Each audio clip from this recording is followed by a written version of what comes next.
हमें पहले जाना पड़ेगा रेड हाउस और वाइट हाउस में कौन है। हेनरी से स्टार्ट करने से पहले बहुत ज़रूरी है, ठीक है। तो देखो जो रॉयल हाउस था, रॉयल हाउस, ठीक, उसका जो मेन ब्लड लाइन था प्लांटेजेंट फैमिली, इसमें से दो ग्रुप थे, एक यॉर्क और एक लैनकास्टर, ठीक है। याद रखने के लिए बता दूं, ल से लैनकास्टर, ल से लाल, ठीक, लाल गुलाब वाले, रेड रोज। तो ऑब्वियसली यॉर्क वाले हो जाएंगे वाइट रोज वाले, ठीक।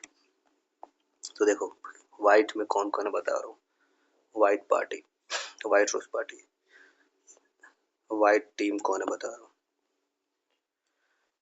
देखो ड्यूक ऑफ यॉर्क यानी रिचर्ड, देखो यहाँ दो दो रिचर्ड हैं, एक खुद रिचर्ड का एक छोटा बेटा भी है, उसका भी नाम रिचर्ड है, ठीक है, उसका भी नाम रिचर्ड है, उसको हम लोग छोटा बेटा बोलेंगे रिचर्ड जूनियर, ठीक।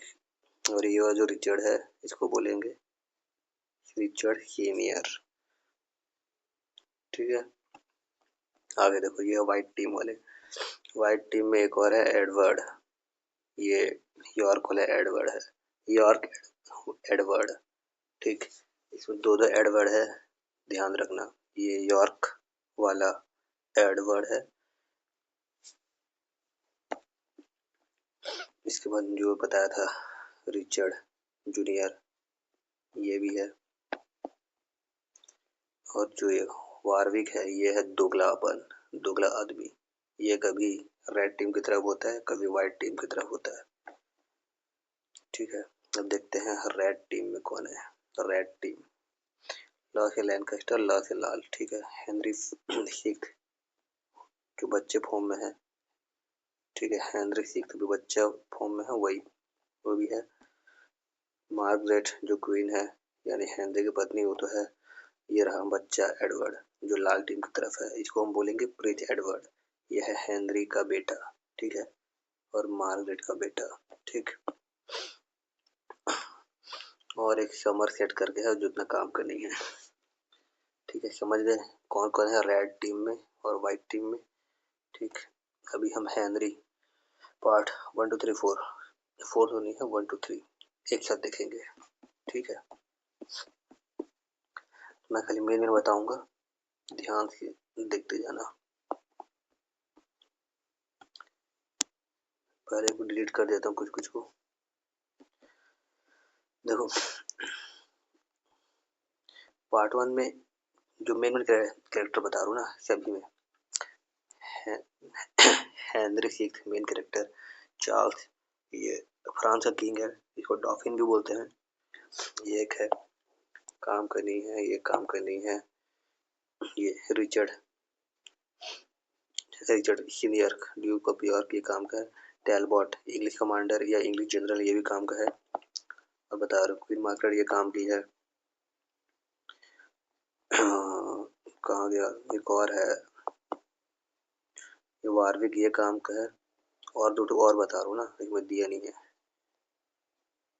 जॉन ऑफ आर्क, जॉन डी फुसेल, ये करके एक और कैरेक्टर है।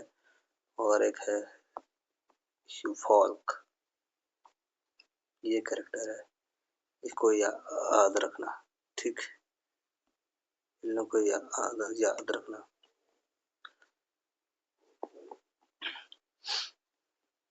ठीक है, कहानी स्टार्ट करते हैं। देखो होता क्या है कि सीन 1 चालू होता है, ठीक है। इसमें जो पुराना किंग था हेनरी फिफ्थ, हेनरी फिफ्थ पुराना वाला, वो मर चुका है। अभी कौन है राजगद्दी में, वो मर चुका है, ठीक है। तो अगला किंग कौन बनेगा, फिफ्थ का बेटा। फिफ्थ के बाद क्या आता है, सिक्स्थ आता है, हेनरी सिक्स्थ बनेगा किंग अगला, लेकिन अभी वो बच्चा है, ठीक है। अच्छा, केयर टेकर के लिए जितने भी ड्यूक है वो उसे केयर टेकर करेंगे, ठीक। क्योंकि बच्चा है तो सब अपना अपना इन्फ्लुएंस जताना चाहते हैं जितने भी ड्यूक है कि मैं संभालूंगा बच्चों को, मैं कंट्रोल करूंगा बच्चों को, ताकि मेरा फायदा हो, ये फायदा हो करके ऐसा चलता है, ठीक है। तो हेनरी फिफ्थ का फ्यूनरल हो रहा है, ठीक है। अब मोर्न मतलब दुख व्यक्त कर रहा है।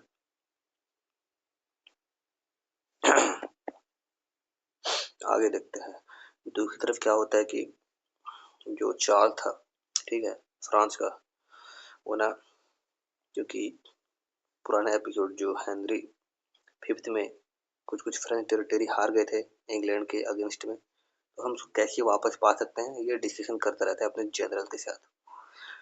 वहीं पर क्या होता है, जॉन ऑफ आर्क, ये लड़की है, याद रखो लड़की है, जॉन ऑफ आर्क, ऑप्शन होना जॉन ला फुसेल, सॉरी मैं पुराने वाले ओ में क्या बोलते हैं, स्लाइड में शायद जॉन डी फुसेल बोल दिया था, लेकिन ये है जॉन ला फुसेल। ये एक लड़की है और ये एक शेफर्ड है, मतलब चरवाहे की बेटी है। लेकिन ये बोलती है कि मुझे, मतलब बताया जाता है कि उसे Mother Mary divine power, divine सपना आया था और मेरा काम है इंग्लिश को भगाना अपने फ्रांस से, और मैं फ्रेंच आर्मी को लीड करूंगी करके अपना प्रस्ताव भेजती है फ्रांस, ये क्या बोलते हैं, चार्ल्स को बोलती है। यहाँ शॉर्टकट बता रहा हूँ। चार्ल्स यहाँ पर पूछता है, अच्छा तुम फ्रेंच आर्मी को, मतलब ट्रूप को लीड कर सकती हो, तो प्रूव करो। तो ये जॉन ऑफ आर्क और चार्ल्स, मतलब थोड़ा सा कॉम्बैक्ट होता है और यहाँ पर जॉन ऑफ आर्क जीत जाती है। तो चार्ल्स को यकीन हो जाता है, हाँ ये जो जॉन ऑफ आर्क है सच बोल रही है, इसके पास डिवाइन पावर है कुछ कुछ, तो इसे फ्रेंच ट्रूप का लीडर बना देता है। आगे देखते हैं, वहीं पर दिखाया देता है कि ब्लैक इंग्लैंड में जो यॉर्क है और लैंकेस्टर, मतलब रेड और वाइट टीम के बीच में तू मैं चलता रहता है। अभी थोड़ा बढ़ चुका है, स्ट्रीट में भी लोगों के बीच में तू मैं होने लगे, मतलब उनके फॉलोअर, रेड के फॉलोअर और वाइट के फॉलोअर भी तू मैं होना लग गया है। किंग और मेयर सब मिलके दोनों शांत कराते हैं। मतलब ये लोग चाहते हैं कि किंग मेरे तरफ हो जाए, जो हेनरी सिक्स जो किंग बनेगा ना, वो मतलब उसको मैं कंट्रोल करूंगा, मैं करूंगा हमारा राजगद्दी, मतलब हम भी उसके फेवरेट बनेंगे, हम लोग कंट्रोल करेंगे, हम आगे, मतलब जो किंगडम है उसको हम संभाल सकते हैं। रेड और वाइट के बीच में, इसी के बीच में तू मैं होता रहता था, ठीक है। आगे देखते हैं, दूसरी तरफ दिखाता है कि फ्रांस में जो टैलबॉट है वो कुछ कुछ मतलब अपना इंग्लिश फोर्स को आगे बढ़ता है और कुछ कुछ फ्रेंच, मतलब कोई छोटा मोटा जो लड़ाई होता है उसको ये इंग्लिश टीम जीत जाता है। फ्रेंच बीच बीच में दिखाया जाता है कि टग ऑफ वार, मतलब जो युद्ध है, एक तरफ इंग्लिश फोर्स जीतता है, एक तरफ फ्रांस फोर्स जीतता है, टग ऑफ वार चलता रहता है, ठीक है। तो टैलबॉट का बराबरी का मतलब ब्रेवरी का बहुत तारीफ होता है, उसके लोग जय जयकार करते हैं, इतना दिखाया गया है। आगे देखते हैं, यहाँ पर दूसरी तरफ जॉन ऑफ आर्क जो लड़की है, जो फ्रेंच ट्रूप को कमांड कर रही थी, वो ऑर्लिन्स पे, मतलब ऑर्लिन्स वाले इलाके में अपना ये इंग्लिश टीम के अगेंस्ट में जीत जाते हैं, इंग्लिश टीम को बाहर मतलब हरा देते हैं।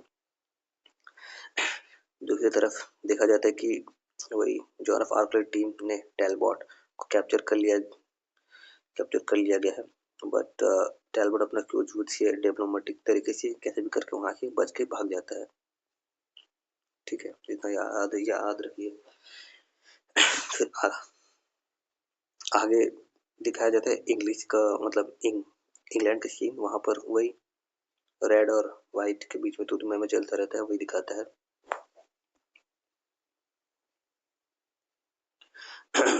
दूसरी तरफ और एक बार फिर से, एक बार टैलबॉट और उसका बेटे दोनों एक साथ, मतलब एक ही टीम में इंग्लिश टीम को लीड करते हैं और फ्रांस के अगेंस्ट में बैटल करते हैं।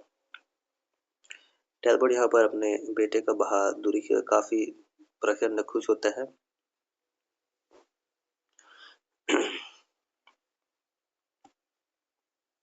फिर से टग ऑफ वार चलता है, एक बार French force led by Joan Arc फिर से जीत जाते हैं, इंग्लैंड का कुछ टेरिटरी जीत जाते हैं। यहाँ पर जॉन को लोग हीरो मतलब डिवाइन पावर वाला मानने मतलब पहले डाउट हो रहा था सबको, लेकिन अभी सब कंफर्म हो जाता है कि जॉन के पास डिवाइन पावर है करके। ठीक, आगे देखते हैं।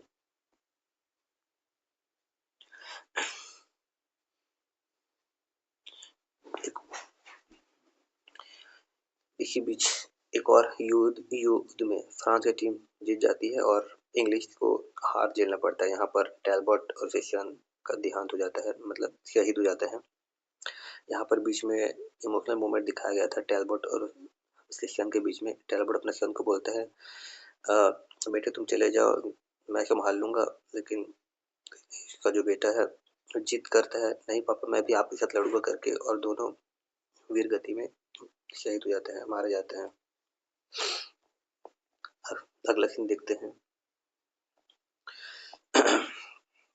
दूसरी तरफ बीच में क्योंकि किंग हेनरी फिफ्थ मर चुके हैं, तो अभी जो किंग हेनरी सिक्स्थ इसको क्राउन या फिर कोरोनेशन कराया जाता है। ठीक है, अगला सीन में दिखाया जाता है इंग्लिश और फ्रेंच के बीच में युद्ध चल रहा था, बताया था ना tug of war.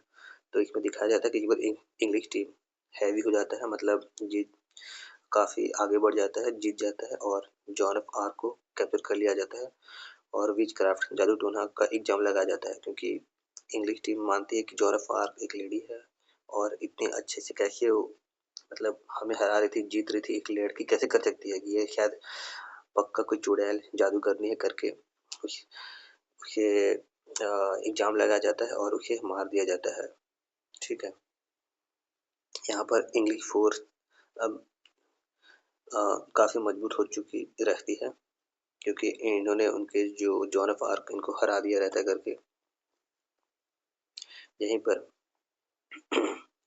English team क्योंकि अब बहुत अंदर आ चुकी है फ्रांस में, तो पहले तो इन्होंने जॉन ऑफ आर्क को पकड़ा, उसे मार दिया। दूसरे में एक और जो जो उनके एक और बताया था जो कैरेक्टर है शिफॉल्क, ये भी एक नोबल है, इन्होंने मार्गरेट को कैप्चर कर लिया था। ठीक है, वही क्योंकि ये लोग फ्रांस में काफ़ी आगे बढ़ चुके थे इंग्लिश टीम, तो शिफॉल्क ने मार्गरेट को कैप्चर कर लिया था और ये मन में धीरे धीरे मार्गरेट के प्रेम मतलब प्यार करने लग गया था। और शेफॉल्क यहाँ पर मार्गरेट को मतलब कंट्रोल कर लेता है और अपने जाल में फंसा देता है और एक प्लान बनाता है कि मैं मार्गरेट से प्यार करता हूँ तो तुम मुझसे प्यार करो, ऐसा करके जाल में मतलब एक क्या बोलते हैं इस तरह मार्गरेट को कंट्रोल कर लेता है, हिप्नोटाइज करके या कैसे करके पता नहीं। और इसका प्लान ये रहता है कि जो मार्गरेट का शादी होगा, मतलब मार्गरेट की शादी हेनरी से करा दूं, हेनरी सिक्स्थ से। और क्या ये शिफॉल्क है मार्गरेट को कंट्रोल कर रहा है और मार्गरेट कंट्रोल करेगी हेनरी सिक्स्थ को। इनडायरेक्टली देखा जाए जो शिफॉल्क है वो इंग्लैंड को टीम को कंट्रोल करेगा। इनडायरेक्टली वही हुआ ना, इनडायरेक्टली वही हो रहा है। शिफॉल्क कंट्रोल कर रहा है मार्गरेट को, मार्गरेट कंट्रोल कर रही है हेनरी सिक्स्थ को, अल्टीमेटली शिफॉल्क कंट्रोल कर रहा है इंग्लैंड को। ठीक है, ये उसका प्लान है और हो भी जाता है, वो मैरिज करा देता है। ठीक, सेम चीज यहाँ दिया गया है, पढ़ सकते हैं। आगे देखते हैं। ये फिर से देखो, अभी तक जो रेड और व्हाइट के बीच में सिविल वॉर तो में हो रहा था, अभी थोड़ा बढ़ने वाला है, खून खराब होने वाला है, वही दिखाया जाता है यहाँ पर। आगे देखते हैं। बीच में दिखाया जाता है कि जो फ्रेंच ट्रूप एक तो हार चुके रहते हैं, हाँ, और क्योंकि इन्होंने हाँ, जो मार्गरेट की शादी हो गया था किंग ये हेनरी सिक्स्थ से, तो एक तरह से पीस ट्रीटी हो चुका था, मतलब युद्ध खत्म हो चुका था, पीस ट्रीटी फ्रांस और इंग्लैंड के बीच में। ठीक है, लेकिन जो फ्रांस का जो ये चाल था, ठीक है, ये धीरे धीरे अंदर अंदर अब अपना टीम बनाया जा रहा था, क्योंकि फ्यूचर में पता है इंग्लिश टीम के अगेंस्ट में उसको लड़ना पड़ेगा करके, वो क्योंकि वापस फ्रेंच टेरिटरी वापस चाहिए करके धीरे धीरे अंदर अंदर टीम बनाता रहता है। आगे देखते हैं।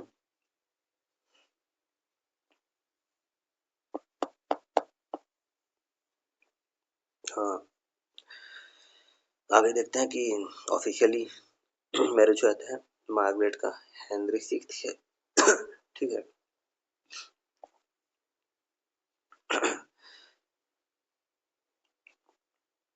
और सुफॉल्क जो कैरेक्टर है अपना ट्रू इंटेंशन ट्रू मोटिव दिखाया है, बताता है कि कैसे मैं मार्गरेट को कंट्रोल करूंगा और मार्गरेट कंट्रोल करेगी किंग को।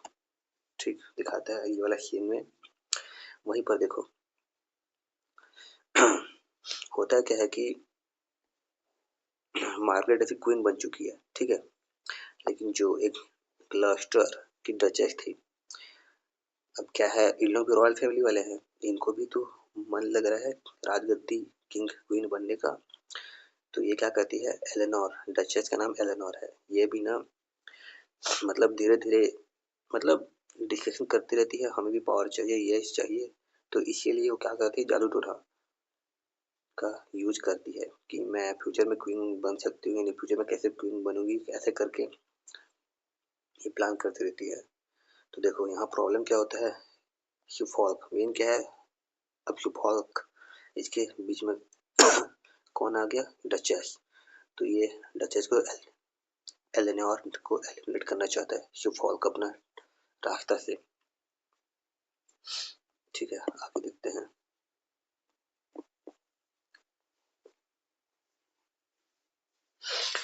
देखो यहाँ पर जो यॉर्क वाले थे, देखो किंग हेनरी लैंकेस्टर थे, ठीक है, लैंकेस्टर थे और ड्यूक की यॉर्क वाइट वाले थे। अब क्या था देखो, उस समय क्या था, जब तक किंग जिंदा है तब तक ना खुले में नहीं बोल सकते कि मुझे राजगद्दी चाहिए, ये चाहिए, वो चाहिए, मैं भी क्वीन बन सकता था।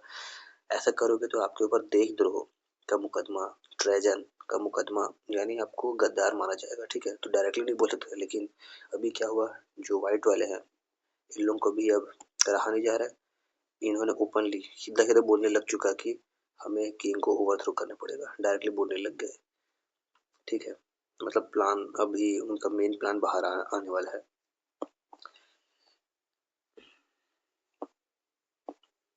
दूसरी तरफ शेफॉल्क मतलब क्या करता है, प्लान प्लान में आता है कि जो एलेनोर थी डचेस, वो ट्रेजन कर रही है, विचक्राफ्ट कर रही है, जादू टोना कर रही है, और उसी में जादू टोना करना अच्छा नहीं माना जाता था।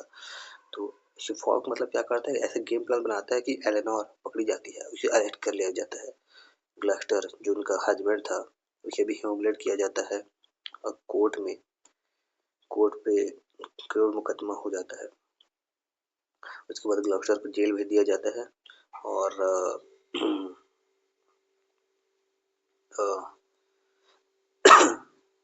हाँ हाँ, जेल भेजकर मतलब प्रिजन में डाल दिया जाता है ग्लस्टर को। देखो शायद पीछे सुफॉल्क मेन मतलब वो है ना क्रिया करने वाला। यहाँ पर आगे देखते हैं। यहाँ पर देखो अभी यॉर्क है अपना सपोर्ट ले रहा है सब तरीके से कि कौन कौन मेरा साथ देगा, मैं किंग हेनरी को हटाना चाहता हूँ। तो यहाँ पर सेल्सबरी के ड्यूक, फिर वारविक के ड्यूक, ये लोग अपना कसम देते हैं, हाँ हम यॉर्क को सपोर्ट करेंगे, आप फिर असली किंग हो, मतलब किंग बन सकते हो करके सपोर्ट करने लग गए।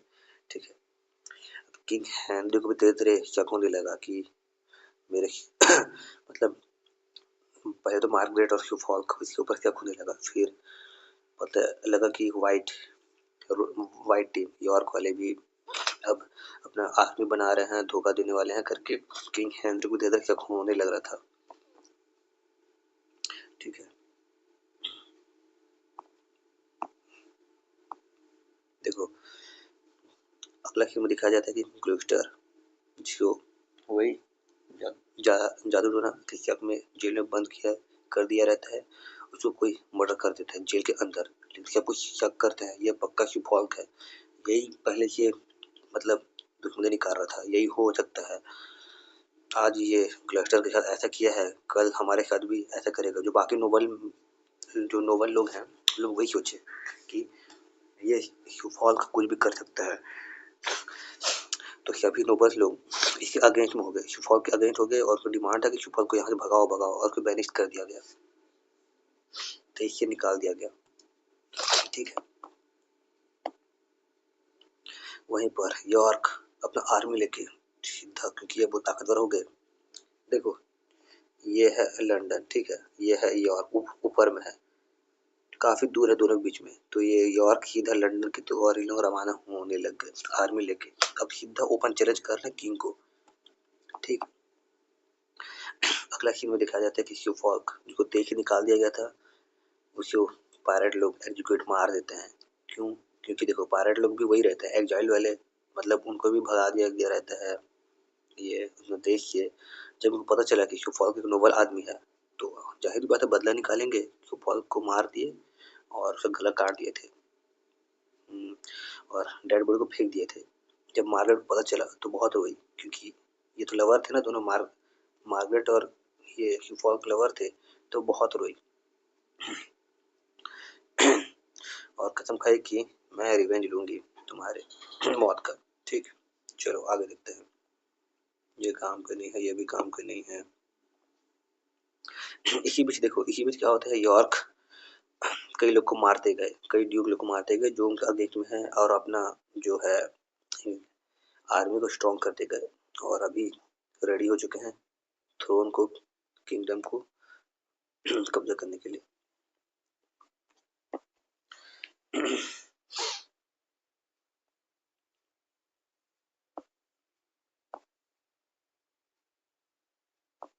यहाँ पर हमें देखो उन्होंने जो यॉर्क मतलब जो यॉर्क वाले हैं बहुत ताकतवर होते गए, बताया था। सितंबर के 8 ड्यूक को भी मार दिया। इसमें उनका बड़ा बेटा एडवर्ड, यॉर्क वाला एडवर्ड साथ दिया, और रिचर्ड जूनियर वो भी साथ दिया। अभी देखो यॉर्क बहुत ताकतवर बन चुके हैं ना, यॉर्क काफी विक्टोरियस होते जा रहे हैं जीतते जा रहे हैं। इसी को देखते हुए किंग हेनरी लंदन में था, वो वहां से भागने लग गया दूसरा जगह वहां से भाग गया। अगला पार्ट देखते हैं।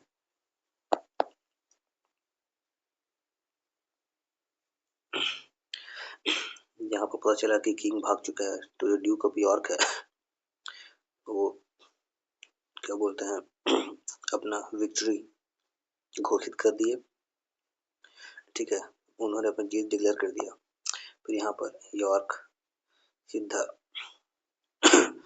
डिमांड करने लगा थ्रोन किंगडम के लिए, लेकिन यहाँ पर हेनरी एक कॉम्प्रोमाइज करने के लिए बोलता है कि देखो मैं अभी जब तक जिंदा हूँ मुझे किंग बने रहने दो, मैं मर जाऊंगा या रिटायर हो जाऊंगा तो यॉर्क का ब्लड लाइन मतलब यॉर्क फैमिली वाले ये राजा बनाएंगे, वैसे करके ऑफर देता है। यहाँ पर यॉर्क मान जाता है, लेकिन कुछ देर बाद जो यॉर्क के बेटे एडवर्ड और रिचर्ड जूनियर अपोज करते हैं, नहीं हमें अभी किंगडम चाहिए, अभी किंगडम चाहिए, कॉम्प्रो मत करो करके बोलते हैं। वहीं पर क्वीन मार्गरेट को पता चलता है कि जो हेनरी है वो यॉर्क को किंगडम सौंपेगा आगे, तो हमारा प्रिंस का क्या होगा। रूल के हिसाब से हेनरी के बाद प्रिंस को बनना, ये प्रिंस एडवर्ड जूनियर मतलब प्रिंस एडवर्ड को बनना चाहिए, उनका बेटे को किंग। तो मार्गरेट यहाँ पर गुस्सा हो जाती है और बोलती है ये मैं उनसे लड़ूंगी, यॉर्क को हराऊंगी और अपना मतलब जस्टिस करूंगी करके अपना खुद का आर्मी बनाने लग जाती है।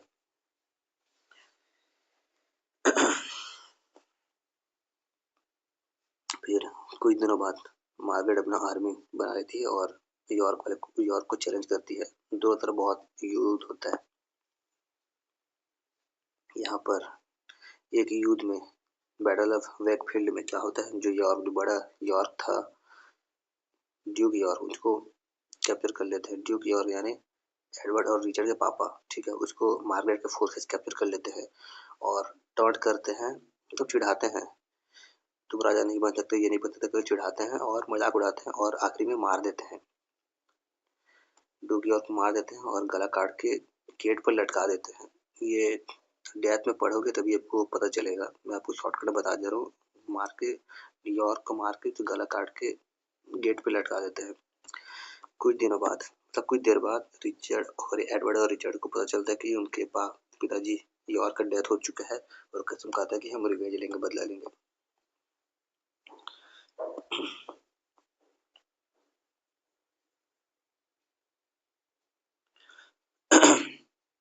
कुछ दिनों बाद देखो बैटल ऑफ टावरटाउन होता है। यहाँ पर दोनों तरफ बहुत हैवी कॉजल्टी मतलब तहकनस होता है यहाँ पर, लेकिन जो एडवर्ड है, किंग एडवर्ड बड़ा वाला, यॉर्क वाला, वह जीत जाता है और अपने आप को सेल्फ प्रोक्लेम किंग बोल देता है। ठीक है, मतलब मैं किंग बनूंगा, क्योंकि तो पापा तो यॉर्क मर चुके हैं, तो बड़ा बेटा एडवर्ड है, वही अपने को किंग घोषित कर देता है। अभी ऑफिशियली हुआ नहीं है, कोरोनेशन हुआ नहीं है, लेकिन एक तरीके से पहले ही प्रोक्लेम कर दिया कि मैं किंग बनूंगा करके। ठीक है, दूसरी ओर हैंनरी जहाँ मतलब पता है ना भाग चुका रहता है, लेकिन बीच में कैप्चर हो जा ये यॉर्क के मेंबर लोग कैप्चर कर लेते हैं और इन प्रिजन जेल में डाल देते हैं, टावर ऑफ लंदन में। ठीक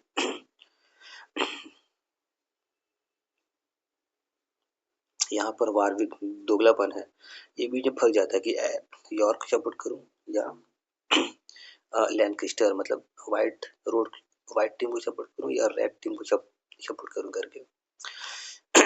लेकिन बाद में पता चलता है कि मतलब देखो होता क्या है कि जो मार्गरेट है और एडवर्ड, इन लोग क्या है, फ्रांस से कनेक्शन रहता है इन लोग का, फ्रेंच मतलब एम्पायर से। तो पीठ पीछे सब पीठ पीछे ना इन लोग क्या बोलते हैं, फ्रेंच आर्मी से कांटेक्ट करने की, हमसे संधि ट्रीटी कर लो और हम जीतेंगे तो आपको मतलब किंग बनाएंगे, आपकी तरफ से किंग होगा, पीस ट्रीटी होगा, ट्रेड होगा, ऐसे ऐसे करके दोनों एडवर्ड और मार्गरेट दोनों प्रयास करते रहे पीठ पीछे।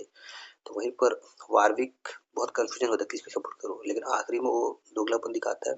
पहले तो एडवर्ड को सपोर्ट करता है, लेकिन बाद में वो मार्गरेट की तरफ आ जाता है, मार्गरेट वाली टीम की तरफ से लड़ने लगता है। ठीक है। तो मार्गरेट और ये वारविक नया टीम बनाते हैं और एडवर्ड को चैलेंज करते हैं।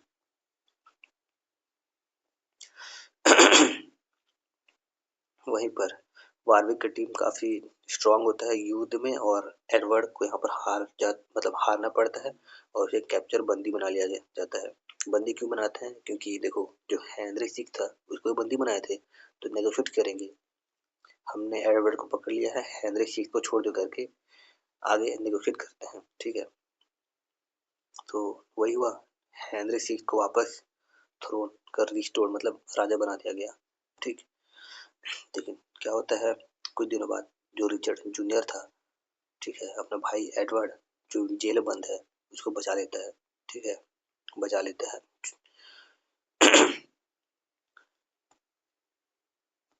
ठीक, एडवर्ड आजाद हो गया, फिर के बोलता है मैं राजा बनूंगा, मैं ये गद्दी मेरा है करके फिर से अपना प्रोक्लेम करता है। और फिर से आगे युद्ध के लिए तैयारी करते हैं। एक बार बैटल ऑफ बारनेट होता है, यहाँ पर यॉर्क मजबूत हो जाते हैं और वारविक को पकड़ लेते हैं और मार दिए रहते हैं। पर यॉर्क वाले काफी आगे मतलब मजबूत होते हैं और बार बार जीतते, हर मैच जीत रहे होते हैं। आगे एक और युद्ध होता है बैटल ऑफ शेक्सबरी में। यहाँ पर क्या होता है कि जो मार्गरेट, देखो वारविक तो मार्गरेट तरफ ही लड़ रहा था, वारविक वो मर चुका है, अभी कौन बचा है, मार्गरेट और प्रिंस एडवर्ड बचे। लेकिन ये यहाँ पर यॉर्क वाले दोनों पकड़ लेते हैं, प्रिंस एडवर्ड को और मार्गरेट को।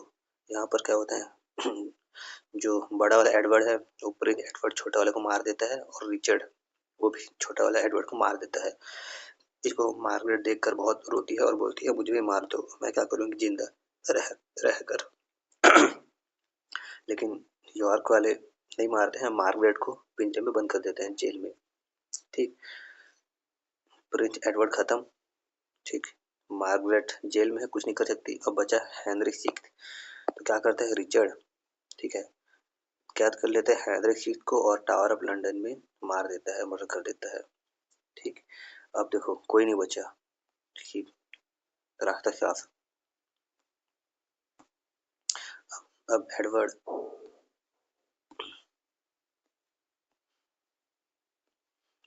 फोर, उसके आगे कोई नहीं है, मतलब अपोजिशन में कोई नहीं है, तो ये अपने आप को क्लेम कर देता है और कोरोनेशन बन जाता है।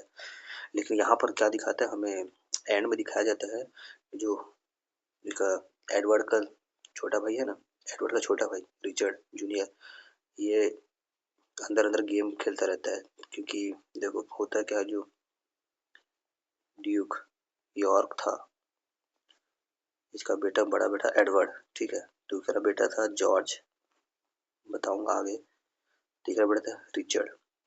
मेरा ख्याल 3 बेटे लग रहे हैं। देखो, बड़ा बेटा एडवर्ड ये तो किंग बनेगा, उसके बाद यदि कुछ भी मतलब उसके बाद किसका चांस आएगा, जॉर्ज का आ सकता है, ठीक है, या फिर एडवर्ड का बेटा का चांस आएगा, ठीक है। लेकिन देखो, दूर दूर तक, दूर दूर तक इसका कोई चांस नहीं है, रिचर्ड का चांस नहीं है। तो ये क्या करता है, पहले अगला सीन में, मतलब जो अगला स्टोरी आएगा रिचर्ड 3 में, इसको मारने का प्लान बनाता है, जॉर्ज को, मिडिल बेटे का, और एडवर्ड के जितने भी बेटे आएंगे उनको मारने का प्लान बनाता रहता है रिचर्ड 3, सॉरी ये रिचर्ड, और सफल भी हो जाता है, और आगे रिचर्ड 3 का किंग बन जाता है। तो ये था हेनरी पार्ट 1 to 3, ठीक है, पसंद आया, काफ़ी लंबा वीडियो था, लाइक कर दो यार, लाइक कर दो। Okay, thank you.